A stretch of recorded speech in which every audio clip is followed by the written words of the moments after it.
ଏହି ଘଟଣାଟି ଘଟିଥିଲା ଆଜିଠାରୁ ଠିକ୍ 40 ବର୍ଷ ତଳେ। ମୁଁ ସେତେବେଳେ ଜଣେ ଗେଟ୍ କିପର ହିସାବରେ ମାଲକାନଗିରିର ଗୋଟିଏ ରେଳ ଫାଟକରେ ରହୁଥିଲି। ମୁଁ ଯେଉଁ ବିଟ୍ ଘରେ ରହି କାମ କରୁଥିଲି ତାଠାରୁ ପ୍ରାୟ 2 କିଲୋମିଟର ପର୍ଯ୍ୟନ୍ତ ଆଉ କୌଣସି ବି ଜନବସତି ନଥିଲା। ଚାରିପାଖର ସେ ନିଘଞ୍ଚ ଜଙ୍ଗଲ ଭିତରେ ଗୋଟିଏ ଲମ୍ବା ରେଳ ଧାରଣା ଲମ୍ବି ଯାଇଥିଲା। ତାହାର ଠିକ୍ 20 କି 30 କଦମ ଦୂରରେ ଥିଲା ସେହି ଛୋଟିଆ ବିଟ୍ ଘରଟି।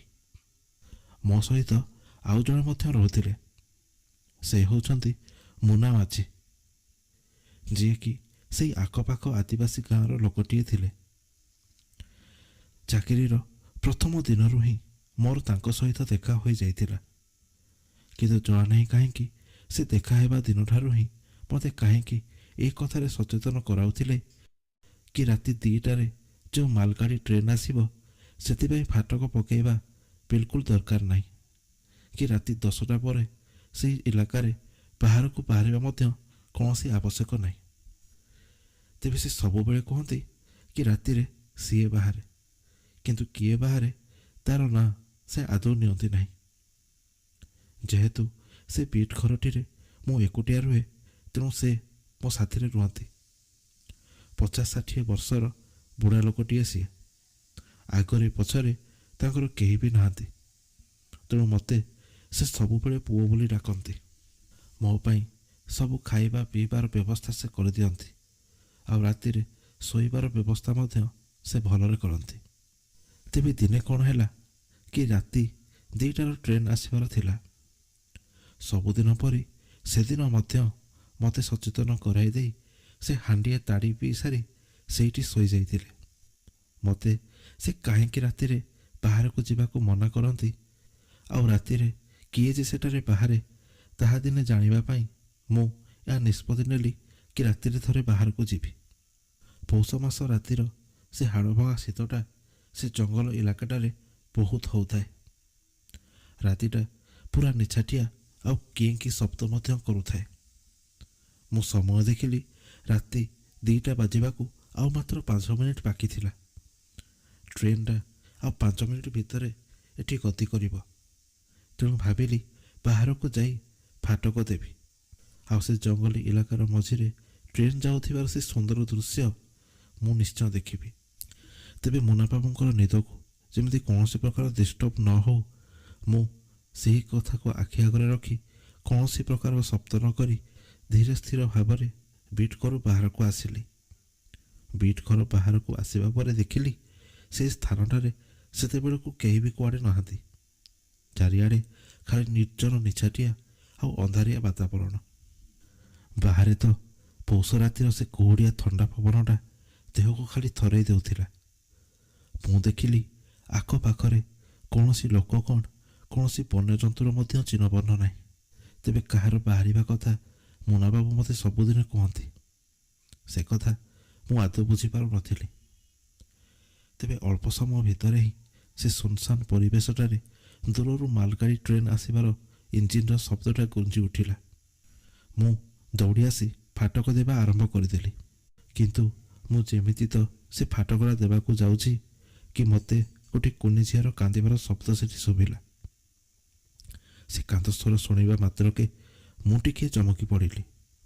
ପଛକୁ ଚାହିଁ ଦେଖେ ତ ଗୋଟେ 8 କି 9 ବର୍ଷର କୁନି ଝିଅ ମୋ ପଛରେ ଆଖି ମଳି ମଳି କାନ୍ଦିବାରେ ଲାଗିଛି। ମୁଁ କିଛି କହେ କି ତା ପୂର୍ବରୁ ସେ କହି ଉଠିଲା କି ଅଙ୍କଲ ମୋ ବୋଉକୁ ବଞ୍ଚାନ୍ତୁ, ଅଙ୍କଲ ମୋ ବୋଉକୁ ବଞ୍ଚାନ୍ତୁ। ସେ କୁନି ଝିଅର ଏମିତି କଥା ଶୁଣି ମୁଁ ଟିକିଏ ଆଶ୍ଚର୍ଯ୍ୟ ହେଲି। ସେ କାହାକୁ ବଞ୍ଚାଇବାର କଥା କହୁଥିଲା ମୁଁ କିଛି ବି ବୁଝିପାରୁନଥିଲି, କାରଣ ସେତେବେଳେ ସେ ସ୍ଥାନଟାରେ କିଛି ବି ନଥିଲା। ତେଣୁ ମୁଁ କହିଲି, ଆଲୋ ମା, ତୋ ବୋଉ କେଉଁଠି ଅଛି? ଏ ପ୍ରଶ୍ନ ତ ଯେମିତି ମୁଁ ତାକୁ ପଚାରିଛି, ସେ କୁନି ଝିଅଟା ସେଠୁ ଦୌଡ଼ିବାରେ ଲାଗିଲା ଆଉ ରେଳ ଧାରଣା ଆଡ଼କୁ ଇସାରା କରି ଦୌଡ଼ି ଦୌଡ଼ି ସେଇ ରେଳ ଧାରଣା ଆଡ଼କୁ ହିଁ ସେ ଯିବାରେ ଲାଗିଲା। ମୁଁ ମଧ୍ୟ ତାକୁ ଅନୁସରଣ କରି କରି ଦୌଡ଼ିବାରେ ଲାଗିଲି। ଏମିତି କିଛି ବାଟ ଦୌଡ଼ିଛି କି ଆଉ ଏକ ଭୟଙ୍କର ଦୃଶ୍ୟ ମୁଁ ଦେଖିଲି। ମୁଁ ଦେଖିଲି କି ସେ ମାଲଗାଡ଼ିଟା ଦ୍ରୁତ ଗତିରେ ସେ ରେଳ ଧାରଣା ଉପରେ ମାଡ଼ି ଆସୁଥାଏ ଆଉ ସେଇ ରେଳ ଧାରଣା ଉପରେ ଠିଆ ହୋଇଥାଏ ଜଣେ ଏକୁଟିଆ ଅପରିଚିତ ସ୍ତ୍ରୀ ଲୋକଟିଏ। ସେ ସ୍ତ୍ରୀ ଲୋକଟା ଆତ୍ମହତ୍ୟା କରିବାକୁ ଯାଉଛି ବୋଧେ। ତେଣୁ ସେଇଥିପାଇଁ ସେ କୁନି ଝିଅଟା ମୋତେ ତାକୁ ବଞ୍ଚାଇବା ପାଇଁ କହୁଥିଲା। ମୁଁ ଏ କଥାଟା ବୁଝିଗଲି। ଟ୍ରେନ୍ ବଡ଼ ଦ୍ରୁତ ଗତିରେ ସେ ସ୍ତ୍ରୀ ଲୋକ ଆଡ଼କୁ ମାଡ଼ି ଆସୁଥାଏ। ତେଣୁ ଏ ଦୃଶ୍ୟ ଦେଖିବା ପରେ ମୁଁ ବଡ଼ ପାଟିରେ ଚିତ୍କାର କରି କହିଲି, ମାଉସୀ, ସେ ରେଳ ଧାରଣରୁ ହଟିଯାଆନ୍ତୁ ମାଉସୀ। ମୁଁ ବଡ଼ ପାଟିରେ ବାରମ୍ବାର ତାକୁ କହିବାରେ ଲାଗିଥାଏ, ଆଉ ସେ ସ୍ତ୍ରୀ ଲୋକ ଆଡ଼କୁ ତାକୁ ବଞ୍ଚାଇବା ପାଇଁ ଦୌଡ଼ିବାରେ ଲାଗିଥାଏ। ତେବେ ଏମିତି ଦୌଡ଼ି ଦୌଡ଼ି ଯାଇ ମୁଁ ତାହାର ଅତି ନିକଟତର ହୋଇଯାଇଥିଲି। ଏବେ ଟ୍ରେନ୍ ଆଉ ଆମ ଭିତରେ ଦୂରତା ତ କେବଳ 10 କି 15 କଦମ ହେଇଥିବ। ମୁଁ ସେ ସ୍ତ୍ରୀ ଲୋକଟାକୁ ଧରିବାକୁ ଯାଉଛି କି ହଠାତ୍ କେହି ଜଣେ ମୋ ହାତ ଧରି ମୋତେ ପଛକୁ ଟାଣି ଆଣିଲା।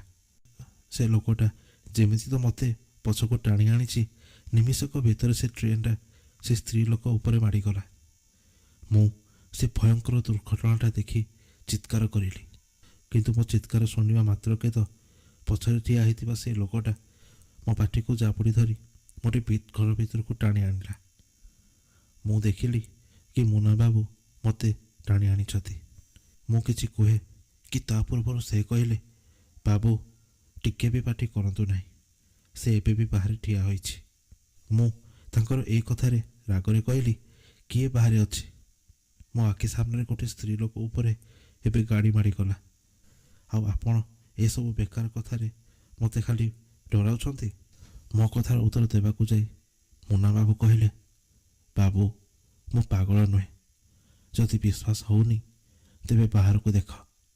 ତାଙ୍କର କଥା ମାନି ମୁଁ ଯେମିତି ତ ସେ ପିଟ୍ ଘରର ଝରକା ବାଟ ଦେଇ ବାହାରକୁ ଚାହିଁଛି, ବାହାର ଦୃଶ୍ୟ ଦେଖି ମୁଁ ପୁରା ଭୟରେ ଥରି ଉଠିଲି। କାରଣ ମୋ ଆଖି ସାମ୍ନାର ଦୃଶ୍ୟଟା ହିଁ କିଛି ଏମିତି ଥିଲା। ମୁଁ ଦେଖିଲି କି ଏହି କିଛି ସମୟ ଆଗରୁ ଯେଉଁ କୁନି ଝିଅଟା କାନ୍ଦି କାନ୍ଦି ମୋ ସହିତ କଥା ହେଉଥିଲା, ସେ ସେଇ ପିଟ୍ ଘର ଆଡ଼କୁ, ମାନେ ଆମ ଆଡ଼କୁ ଦେଖି ଗୋଟେ ଭୟଙ୍କର ମୁରୁକି ହସ ହସିବାରେ ଲାଗିଛି। ମୁଁ ତାକୁ ଯେମିତି ଚାହିଁଲି, ସେ ମୋତେ ଦେଖି ସେଇ ରେଳ ଧାରଣା ଆଡ଼କୁ ଯିବାରେ ଲାଗିଲା। ଆଉ ସେଇ ରେଳ ଧାରଣା ଆଡ଼କୁ ଚାଲି ଚାଲି ଯାଇ ସେଠାରେ ଥିବା ସେ ଅନ୍ଧକାର ଭିତରେ ସେଇଟା କୁଆଡ଼େ ଉଭାନ ହେଇଗଲା। ତେବେ ସେ ଦୃଶ୍ୟ ଦେଖି ମୋ ପାଦ ତଳୁ ମାଟି ଖସିଗଲା ଯେମିତି। ଭୟରେ ତ ମୁଁ ଥରି ଉଠିଲି।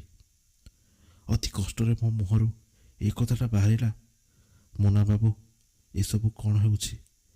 ସେ କୁନି ଝିଅଟା ଏଠୁ କୁଆଡ଼େ ଏମିତି ଗାୟବ ହେଇଗଲା। ମୁନା ବାବୁ ଟିକେ ହସି ଦେଇ କହିଲେ, ବାବୁ ଏତେ ରାତିରେ ଏଠିକି କାହିଁକି କେଉଁ କୁନି ଝିଅ ଆସିବ? ଏଠୁ ପରା ପ୍ରାୟ 2 କିଲୋମିଟର ପର୍ଯ୍ୟନ୍ତ କୌଣସି ବି ଜନବସତି ନାହିଁ। ଆଉ ଯାହା ଆପଣ ଦେଖିଲେ ସେଇଟା କୌଣସି ମଣିଷ ନୁହେଁ, ଗୋଟେ ମରିଚିକା ଥିଲା। ଏ ମରିଚିକା ମାନେ କ'ଣ? ମୁଁ ଏ କଥା ପଚାରିଲି। ବାବୁ ମୁଁ ତ ମୂର୍ଖ ଲୋକ, ଏ ବିଷୟରେ କିଛି ଜାଣିନାହିଁ। କିନ୍ତୁ ଯେତେବେଳେ ମୋ ଦାଦା ପରଦାଦାମାନେ ଏଠି କାମ କରୁଥିଲେ, ସେମାନେ କୁହନ୍ତି ଏହି ପିଟ୍ ଘରେ ରାତିରେ କାମ କରୁଥିଲା ବେଳେ ସେମାନଙ୍କୁ ଏଠି ବହୁତ ଭୟାନକ ଦୃଶ୍ୟମାନ ଦେଖିବାକୁ ମିଳେ। ଲୋକେ କୁହନ୍ତି ଏଠି କୁଆଡ଼େ ଗୋଟେ ମରିଚିକାର ମାୟାଜାଲ ରହିଛି, ଯାହାକି ସବୁବେଳେ ମଣିଷମାନଙ୍କୁ କିଛି ନା କିଛି ଭୟଙ୍କର ଦୃଶ୍ୟ ଦେଖାଇ ସେମାନଙ୍କର ଜୀବନ ନେବାକୁ ଚେଷ୍ଟା କରେ। ଏଠାରେ ଏମିତି ଏଇ 40 ବର୍ଷ ଭିତରେ ବହୁତ ଲୋକ ଶିକାର ହେଇ ସେମାନଙ୍କର ଜୀବନ ଗଲାଣି। କିନ୍ତୁ ଏମିତି କାହିଁକି ଏଠାରେ ଘଟୁଛି, ଏବେ ବି ତାହା ରହସ୍ୟ ହେଇ ରହିଛି। ତେବେ ଏହିସବୁ କଥା ଶୁଣିସାରିବା ପରେ ମୁଁ ପୁରାପୁରି ଆଶ୍ଚର୍ଯ୍ୟ ହୋଇଗଲି। ଆଉ ସେଇଦିନ ଠାରୁ ମୋ ଚାକିରି ସରିବା ପର୍ଯ୍ୟନ୍ତ ମୁଁ କେବେ ବି ରାତିରେ ସେ ପିଟ୍ ଘରୁ ବାହାରକୁ ଆସେ ନାହିଁ। ତେବେ ଫ୍ରେଣ୍ଡସ୍, ଏହା ଥିଲା ମୋ ଚାକିରି ଜୀବନର ଗୋଟେ ଭୟଙ୍କର ଅନୁଭୂତି। ଆପଣମାନଙ୍କୁ କେମିତି ଲାଗିଲା କମେଣ୍ଟରେ ନିଜର ମତାମତ ନିଶ୍ଚୟ ଦେବେ। ଆଉ ହଁ, ଆମର ଚ୍ୟାନେଲ ଓଡ଼ିଆ କାହାଣୀ ଦୁନିଆକୁ ସବସ୍କ୍ରାଇବ୍ କରିବାକୁ ଜମା ଭୁଲିବେ ନାହିଁ। ଧନ୍ୟବାଦ।